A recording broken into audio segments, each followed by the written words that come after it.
तरीके के बयानों के लिए जाने जाने वाले केंद्रीय परिवहन एवं सड़क मंत्री यानी नितिन गडकरी एक बार फिर से अब ऐसा बयान दे दिया है जिसकी पूरे राज्य में नहीं बल्कि पूरे देश में चर्चा हो रही है। रविवार को दरअसल मुंबई में National Convention of Civil Engineers यानी नटकॉन साल 2022 का कार्यक्रम आयोजित किया गया था, जिसमें मुख्य रूप से उपस्थित केंद्रीय मंत्री नितिन गडकरी ने अपनी ही सरकार पर उंगली उठाते हुए कहा कि सरकार की सबसे बड़ी समस्या है कि विकास कार्य से संबंधित निर्णय को ये वक्त पर नहीं लेती है, जिसके कारण विकास कार्य रुक जाता है। इसके अलावा नितिन गडकरी के इस बयान की पूरे राज्य के साथ साथ देश के राजनीतिक गलियारों में जोरदार चर्चा हो रही है और राजनीतिक भूचाल जरूर आ गया है, क्योंकि आपको याद होगा किसान आंदोलन, कैसे किसान आंदोलन 1 साल से ज्यादा वक्त तक चलता रहा था।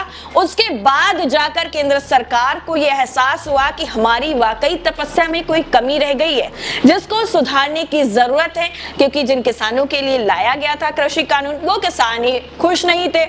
तो सीधा तौर पर नितिन गडकरी ने इन सभी चीजों को लेकर सरकार पर निशाना साधा और बताया कि जहां पर सरकार को जल्द फैसले लेने की जरूरत होती है, जहां पर विकास के कार्यों के लिए फैसले लेने की जरूरत होती है, वहां पर वक्त पर फैसले ही नहीं लिए जाते हैं। सीधा सीधा धीरे धीरे चलता रहता है पूरा मामला और उसके बाद ना जाने जाकर कितना डिले हो जाता है तब जाकर के मामलों पर कोई फैसला सामने आता है। दरअसल गडकरी यही नहीं रुके, उन्होंने आगे कहा कि देश के विकास में निर्माण विभाग का भविष्य उज्जवल है। हालांकि इसके लिए हमें दुनिया की नई तकनीक को अपनाना होगा। हमें निर्माण के लिए प्रयुक्त सामग्री के विकल्प भी तलाशने होंगे ताकि गुणवत्ता से समझौता किए बिना परियोजना की लागत को कम किया जा सके। आगे वो कहते हैं कि किसी भी परियोजना के लिए उनकी गुणवत्ता, लागत और समय बहुत महत्वपूर्ण होता है, लेकिन किसी भी निर्माण कार्य को लेकर सरकार को वक्त पर निर्णय लेना बहुत जरूरी होता है, जो सरकार की बड़ी समस्या है। केंद्रीय मंत्री कार्यक्रम को संबोधित करते हुए कह रहे थे कि समय हमारी असली धन है, इसलिए इसे हमें वहीं उपयोग करना चाहिए जहां उसका सही इस्तेमाल हो सके। उन्होंने क्या कहा है आप उनके इस बयान में पहले खुद सुन लीजिए। देखिए, बयान को सुनकर आप ये अंदाजा लगा सकते हैं कि कैसे केंद्र सरकार पर वो लगातार हमलावर हैं। हालांकि हमलावर कहना गलत होगा, क्योंकि वो वही चीज बताते हैं केंद्र सरकार को ताकि वो इंप्लीमेंट आगे किया जा सके, उसमें सुधार किया जा सके।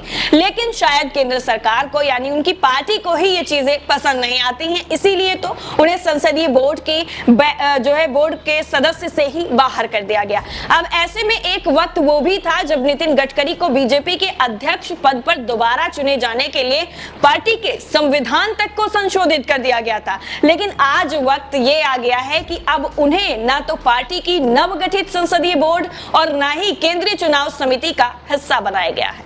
मतलब अगर जो पार्टी की चीजों को खुलकर बताने लगता है, बेबाकी से उनको सामने रखने लग जाता है, वो चीजें पार्टी को पसंद नहीं आती हैं, इसलिए उनके कद को पार्टी में घटाने के लिए इस तरीके की जो चीजें हैं वो की जाती है। हालांकि नितिन गडकरी का जो कद राजनीति में है वो इस बीजेपी के कदम के बाद और ज्यादा ऊंचा हो गया है, क्योंकि नितिन गडकरी को एक वक्त में जो है पीएम पद के उम्मीदवार के तौर पर भी देखा जा सकता है, क्योंकि पहले भी ये चर्चाएं हो चुकी हैं और एक बार फिर से अब ये विपक्षी जो है पार्टियां हैं उनमें भी ये चर्चा तेज हो चुकी है कि पीएम पद के लिए जब उनका कैंडिडेट होना काफी ज्यादा जो है पुख्ता माना जाता है, ऐसे में बीजेपी उन्हें नीचा दिखाने के लिए इस तरीके की जो एक्शन है वो लेती है।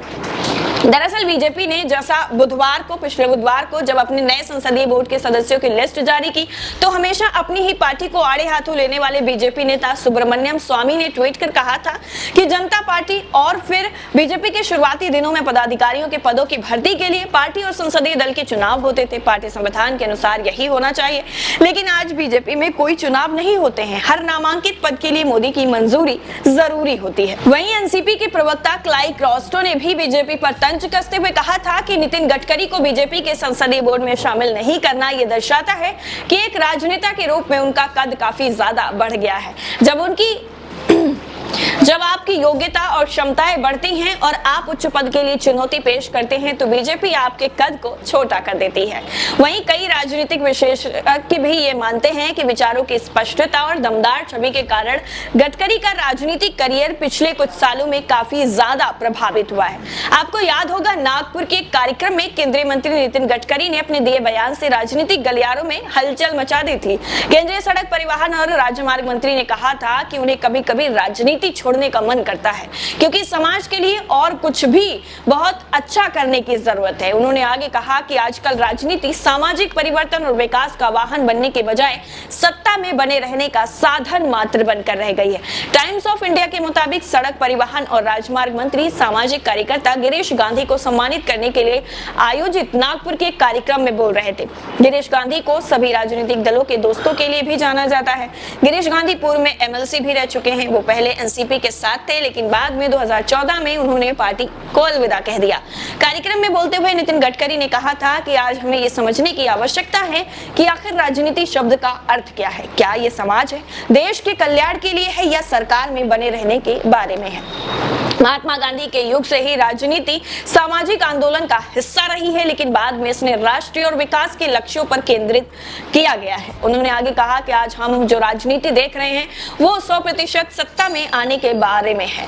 राजनीति सामाजिक आर्थिक सुधार का एक साचा जो है साधन है और इसीलिए आज के राजनेताओं को समाज में शिक्षा, कला आदि के विकास के लिए काम करना चाहिए, ना कि सत्ता में बने रहने के लिए काम करना चाहिए। पहले ही इस तरीके के बेबाकी के जो बयान है वो नितिन गडकरी की तरफ से दिए जा चुके हैं। अब एक तरफ दूसरा बड़ा जो धमाका है वो केंद्रीय परिवहन और सड़क मंत्री नितिन गडकरी की तरफ से कर दिया गया है, जिसमें उन्होंने कहा है कि सरकार विकास के कार्यों में फैसले लेने पर काफी ज्यादा देरी कर देती है। ऐसे में देश का विकास कैसे होगा। नितिन गडकरी के इस बयान के बाद सियासी गलियारों में भूचाल सा आ गया है और राजनीतिक सरगर्मियां और ज्यादा बढ़ गई हैं। अब देखने वाली बात यह होगी कि नितिन गडकरी के इस बयान के बाद क्या फैसलों में कोई तेजी देखने को मिल सकती है, कोई फुर्ती आ सकती है। फिलहाल इस रिपोर्ट को लेकर आपकी राय क्या है, कमेंट सेक्शन में हमसे साझा जरूर करिएगा। बाकी नेशन 360 को सब्सक्राइब करना बिल्कुल ना भूलें। जय हिंद।